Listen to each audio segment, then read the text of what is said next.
Good morning, everyone. Welcome to today's Supply Chain Insight, powered by CargoNav, your digital tool for end-to-end cargo visibility. I'm Stephanie Montoya-Mariski, Director of Communications and Community Relations for the Port of Long Beach. Soon, I will introduce Port of Long Beach CEO, Dr. Noel Hacegaba. This morning, Noel will unveil January's cargo numbers and provide a look ahead to see what 2026 has in store for the Port of Long Beach. Noel will also discuss the port's new 2050 vision and how we're building the port of the future.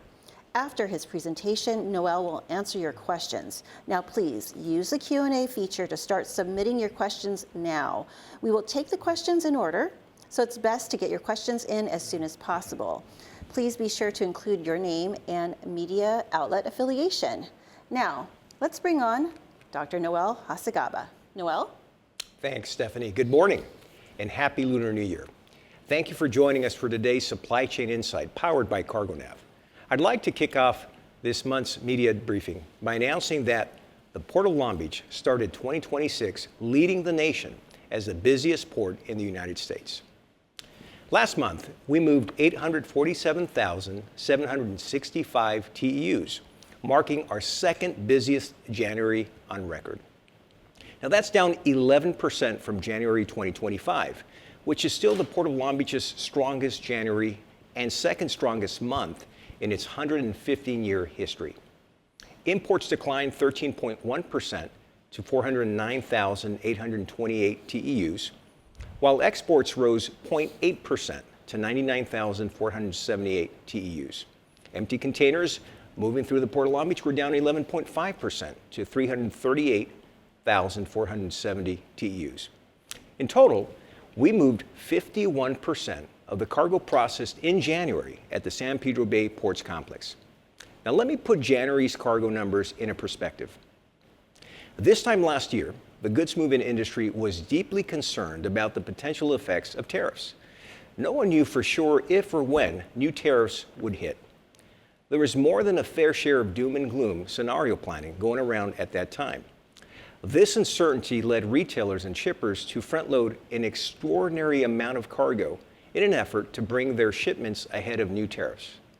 All that front-loading at the beginning of the year catapulted us to a record year in 2025 when we moved 9.9 million TEUs.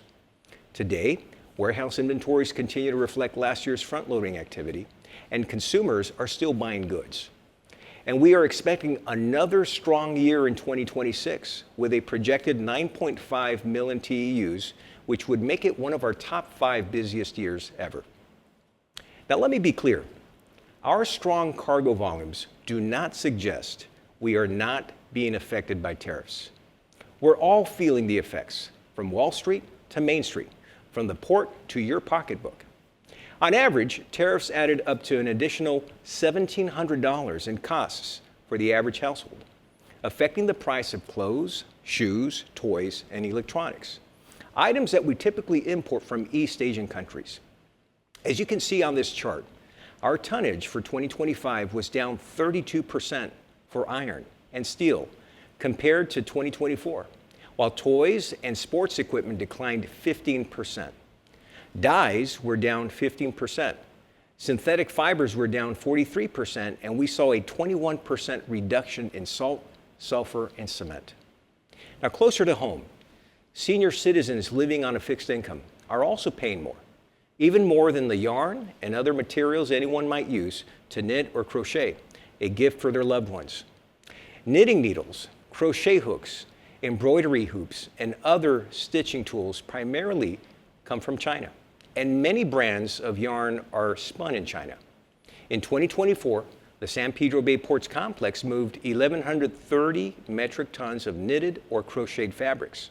In 2025, we processed only 123 metric tons of knitted or crocheted fabrics, representing an 89% decline year over year. And that isn't because people lost their love for knitting. Now today, higher prices have forced consumers to be more selective and to purchase more generic items. Last Friday, the U.S. Supreme Court ruled that the about 2/3 of tariffs imposed last year under the International Emergency Economic Powers Act, or IEPA, were unconstitutional. While this decision ruled on the legality of IEPA tariffs, it did little to remove the uncertainty that we've seen and continue to see across the goods moving industry. Our customers are seeking clarity on whether tariffs already paid will be refunded and when and how these refunds will be processed. Until these questions are answered, the only certainty is more uncertainty, and affordability will continue to be a topic of conversation. Ahead of the Supreme Court's decision, the administration had already signaled that they had a plan B if the IEPA tariffs were overturned. As we heard last night during the President's State of the Union speech, the administration intends aggressively to pursue tariffs through other means, including a newly enacted 10% global tariff, the same one which has already been announced at 15%, but as of today is actually still set at 10%. Adding to the uncertainty is it's unclear at this point if this could trigger another cargo surge. We saw this type of front-loading before tariffs were originally enacted, and again when tariffs and reciprocal tariffs were briefly paused last year. This time around, importers will have to wait to implement any front-loading activity as factories in Asia are closed for up to 2 weeks to celebrate the Lunar New Year, which started February 17th. Trade policies have far-reaching impacts on U.S. supply chains, global competitiveness, and the movement of goods through America's ports. As global trade continues to evolve, we urge policymakers to prioritize predictable, transparent, and cooperative frameworks that reinforce the United States' position as a leader in global commerce. No matter what happens with cargo flows, the Port of Long Beach has the capacity, infrastructure, and workforce to move goods quickly, efficiently, and reliably. Our customers and supply chain partners depend on clear, predictable trade policy to plan investments, move cargo efficiently, and keep goods flowing to American businesses and consumers. We are preparing for what's next with our customers as we welcome more than 2,400 global trade leaders to Long Beach next week for the TPM 26, the Trans-Pacific Maritime Conference. I also want to note the Port of Long Beach, one of 18 federally designated strategic commercial ports, is reviewing and engaging relevant federal agencies on the administration's recently released Maritime Action Plan. We welcome the administration's focus on a strong maritime sector and the opportunity to strengthen the American maritime workforce, bolster national security, and invest in port infrastructure. One policy we are specifically reviewing is a proposed funding for maritime centers of excellence, a designation the Port of Long Beach is happy to have along with our partners at Long Beach City College. The Port of Long Beach Maritime Center of Excellence at Long Beach City College is one of only 32 such designated centers in the United States. Our port will continue to do its part to help grow jobs and support workforce development for the waterfront workers of the future. We are also carefully looking at the policies in the plan that could impact America's economic competitiveness and will be advising on ways to reduce impacts on American jobs and the cost of goods. Policies within the Maritime Action Plan aimed at investing in workforce development and building a strong maritime sector aligns with our goal and our bold vision to build the port of the future. As we navigate all of these changes, I want you to know that the Port of Long Beach will continue to be a safe harbor in the sea of tariff and trade uncertainty. That's why we're so bullish about the future. As I announced last month to a record audience of 1,300 industry partners, community members, and civic and labor leaders who attended our State of the Port, we have a bold new vision at the Port of Long Beach. A vision that seeks to double our container throughput to 20 million TEUs by 2050. This 20 by 50 vision is based on our latest long-term cargo forecast and puts us on a path to double our capacity within 24 years. As we plan for this growth, we are literally building the port of the future today, with the largest capital spending plan of any port in North America. $3.2 billion over the next 10 years to modernize our infrastructure and enhance the velocity, reliability, and sustainability of cargo movement at the Port of Long Beach. Success will come down to speed, reliability, and sustainability. Just a few days after the state of the port, I took this new, bold vision on the road, starting with the World Economic Forum's annual meeting in Davos. As the only U.S. port CEO, I joined 830 other CEOs, 65 heads of state, and global leaders from across government, business, and industry to discuss the most pressing issues facing the international community. It was a valuable opportunity to engage directly with global leaders to discuss how supply chains can remain resilient, sustainable, and secure in a rapidly changing world. Ports sit at the intersection of trade, geopolitics, climate, and technology, all issues that were top of mind in Davos. And being the sole U.S. port in Davos positioned the Port of Long Beach as a global leader in trade, infrastructure, and sustainability, and solidified our position as a reliable partner in the international supply chain. In addition to speaking with international media outlets, I participated in various roundtable discussions with cabinet-level officials from various countries and met with government, business, and supply chain leaders. And just last week, I was in Sacramento for Ports Day, hosted by the California Association of Port Authorities, where I have the great honor of serving as president of this association that represents California's 11 deepwater ports. California's ports are vital to the state economy, the nation's transportation system, and the global supply chain. While in Sacramento, we met with the state leaders from the administration, the Senate, and the Assembly to discuss the importance of ports to California's economy and the need for the state to continue its investments in port infrastructure. As president of the California Association of Port Authorities, I am working with my colleagues to champion policies that strengthen the competitiveness for all ports here in the Golden State. I look forward to working with California's ports and state lawmakers to accelerate investments in capital and digital infrastructure, environmental sustainability, and workforce development. We need to continue to invest in infrastructure and efficiency so we can move cargo faster, safer, and cleaner, because freight can't wait. This is what our $3.2 billion investment in infrastructure is all about. About $2 billion is going to rail, because speed to market is a key to our success, and rail connectivity is a key to our future. Our Pier B on-dock rail support facility will get us there by creating 27 miles of rail and providing a seamless connection to national rail. This will triple Long Beach's on-dock rail capacity and reduce rail dwell from 4 days to 24 hours by 2032. This is critical to our competitiveness because a manufacturing shift from China to Southeast Asia is adding 2 to 3 days of transit time on the water. Pier B will help us cut 3 days once the ship arrives to our port and get more product to the nation's key rail hubs faster. Let me show you a brief video on this project. The Port of Long Beach is building for the future with the Pier B on-dock rail support facility. This $1.8 billion investment will triple the volume of on-dock rail cargo, taking more trucks off the roads and easing freeway congestion. To clear space for rail expansion, 9th and 10th Streets will be closed within the project area.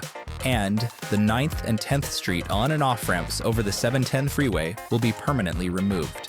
3 weekend closures of the 710 freeway and Shoemaker Bridge are planned for summer 2026. Clear detours will be provided through downtown Long Beach for cars and via Alameda Street and the Terminal Island Freeway for trucks. The Pier B project is an investment in cleaner air, stronger connections, and lasting progress for Long Beach. Together, we're building a future that benefits everyone.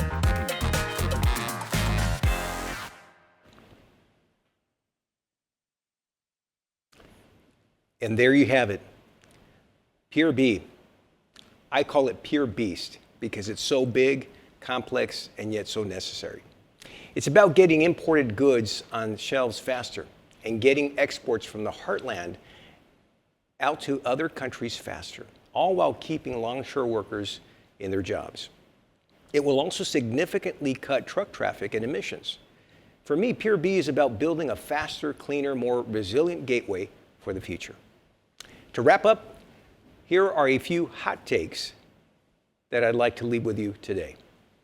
The Port of Long Beach was the busiest port in the U.S. in January, moving 847,765 TEUs.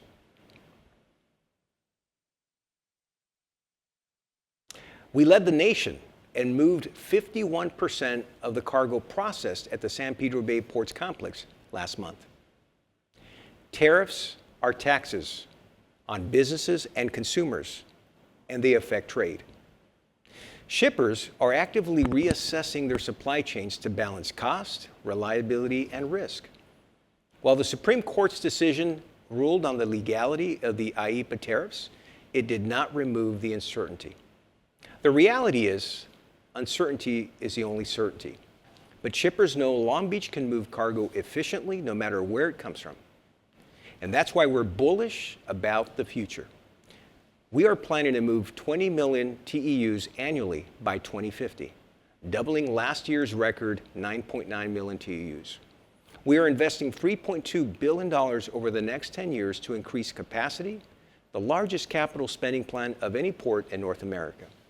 We are literally building the port of the future here in Long Beach. And now, I'll make a few remarks for our Spanish language media partners who are viewing. Buenos días. El puerto de Long Beach comenzó el año 2026 como el puerto más activo de los Estados Unidos.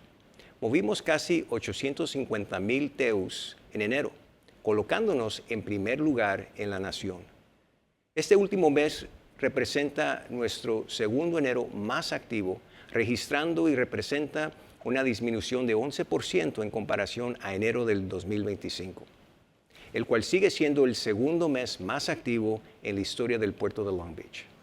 Esperamos terminar el 2026 arriba de 9 millones de TEUs, con uno de nuestros 5 años más activos de la historia.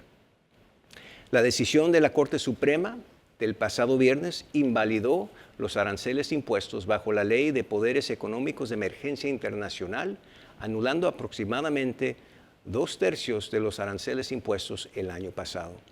Aunque esta decisión determinó la legalidad de estos aranceles, no eliminó la incertidumbre que permanece en el comercio internacional.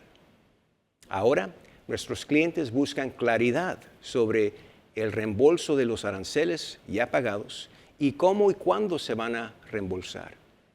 En este tiempo de incertidumbre, el puerto de Long Beach se mantiene como un puerto seguro ante la incertidumbre de aranceles y de cambios repentinos de las políticas comerciales. Es por eso que aquí en Long Beach ya estamos viendo hacia el futuro. Tenemos una visión nueva basada en nuestro pronóstico de carga a largo plazo que nos pone en camino a procesar 20 millones de TEUs anuales para el año 2050, duplicando nuestro volumen del año 2025. Vamos a invertir arriba de $3,000 millones durante los próximos 10 años para modernizar nuestra infraestructura, aumentar la capacidad y mejorar la velocidad, confiabilidad y sostenibilidad del movimiento de carga en el puerto de Long Beach. El éxito se resume en velocidad, confiabilidad y sostenibilidad. Y moviendo más carga, vamos a poder aumentar el número de empleos e impulsar actividad económica en la región, en el estado y alrededor del país. Muchas gracias por acompañarnos. Stephanie? Great, and thank you, Noel. So we do have some questions already keyed up for you, but I want to make sure that everyone has an opportunity. So if you haven't submitted your questions yet, you'll notice the Q&A function on your screen. Please write in your name and your media outlet affiliation. Write your question and send. We'll give preferences to people's first questions, but we expect to have time for most, if not all, of your questions today. So I'm going to go straight to the questions that folks have already keyed up for you, Noel. This one is from Bianca Bono, ABC7. What feedback are you hearing from importers and carriers about tariff uncertainty and how it influences their scheduling and routing decisions? What specific operational risks or opportunities do you see arising from the tariff landscape? Great question. The feedback I'm getting overwhelmingly is continued concern over the uncertainty. There was some thought that a decision by the Supreme Court and the ruling that they announced would bring to an end the uncertainty. In reality, it's created more questions. And with the administration's intent to implement Plan B and utilize another series of tariffs, it's a continuation of that same uncertainty. But here's the good news for those who do business with the Port of Long Beach. The Port of Long Beach is a safe harbor in the sea of tariff and trade uncertainty. We demonstrated that last year. We moved a record amount of cargo, 9.9 million TEUs, with no backlogs, congestion, or delays. We have the capacity, we have the infrastructure, we have the workforce to move and handle any peaks in volume and ensure that products that arrive to our port move through the supply chain quickly, reliably, and sustainably. All right, your next question is from Paul Avery at World Cargo News. Noel, what led Long Beach to overtake Los Angeles in January? Did any container services move from the Port of Los Angeles to Long Beach? And does the port expect to continue to stay ahead of Los Angeles? We saw the same thing last year. In fact, for the first 4 months of 2025, the Port of Long Beach was busier. It was the busiest port in the nation. We attribute these swings in cargo volume between the two ports to a variety of factors. The number of services, for sure, as you pointed out, but when you break out imports, exports, empties, the shipping lines that operate these networks are always looking for ways to optimize. Our intent here in Long Beach is to continue to deliver reliable, efficient, quick service to ensure that all of our port customers and partners have the best customer experience. And right now, in the middle of all of this uncertainty, it becomes even more important to demonstrate our ability to offer that operational excellence. As I like to say, we as a port complex compete with other gateways across the nation. But our shipping line partners and our shippers, they keep track, they keep score. And we are ready for more cargo as we continue to add more capacity in the Port of Long Beach. Great. Our next question is from Bill Mangaluso at the Journal of Commerce. In 2026, will the San Pedro Bay Port Complex increase its market share of U.S. imports from Asia or not? Bill, that's a wonderful question that I think about almost daily. So far, in January, we've seen what we saw at the beginning of last year. There are some similarities, but there are also other factors that we have to keep in mind this year. I'm still bullish on 2026. I'm even more bullish about the future. I think 2026 will be another strong, robust year for the San Pedro Bay Ports Complex. Whether we capture more market share from other gateways will largely depend on how the administration proceeds following the Supreme Court's decision, on how the shipper community responds to some of these additional tools that are being announced, and how the American consumer responds to all of this. Let's not forget, tariffs are taxes. And this additional cost is being borne not just by the shippers, and in some cases, their manufacturers, but by the American consumer as well. So that question will be answered by the resilience of the shipper community, the resilience of the American consumer. But what I'm here to say is whether we get another cargo swing, whether we capture more cargo, we are ready for that additional cargo. And that's the main message I want to deliver to our customers and our communities today. Great. John Donegan from the Long Beach Post asks, are you expecting tariffs on China to stay lower than they were? Additionally, what advice do you have to consumers wondering if they will see a difference in prices for goods? It's a great question, and let me put that in perspective for you. In 2019, China alone accounted for 70% of the Port of Long Beach volumes, imports and exports. Today, that's down to 60%. So we have seen and we have felt the impact of trade policies and tariffs on China, as well as the reciprocal tariffs. Just to give you one example, when I announced this at the State of the Port, Between 2024 and 2025, we saw a 95% decline in soybean exports from the US to China. And it's a trend that I see no reason will stop anytime soon. My advice to shippers and to those who are navigating these new tariffs and these shifts in trade policy is not to overreact. It's to exercise and flex your resilience muscle. We saw that last year. Everyone across the US supply chain, we all exercise that resilience muscle.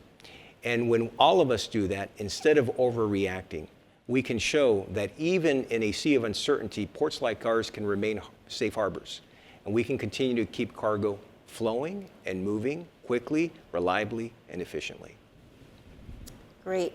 Jeff Berman from Logistics Management. He asks, can you please provide some examples of lessons learned for the Port of Long Beach in 2026 as it relates to handling shifting trade policy actions based on what happened in 2025? At the Port of Long Beach, we have a very clear mission, and that is to be prepared for any cargo that comes our way. Even during the supply chain crisis from a few years back, induced by the pandemic, and even these shifts in trade policy and tariffs that we've all navigated together in the last year, we've kept our eye on the ball. And this is why we're so bullish about the future. Notwithstanding any short-term volatility and turbulence when it comes to trade and tariffs, we know that this one day will pass as well. And my message to all port customers and users is do not overreact. Let's work together and navigate the sea of uncertainty together.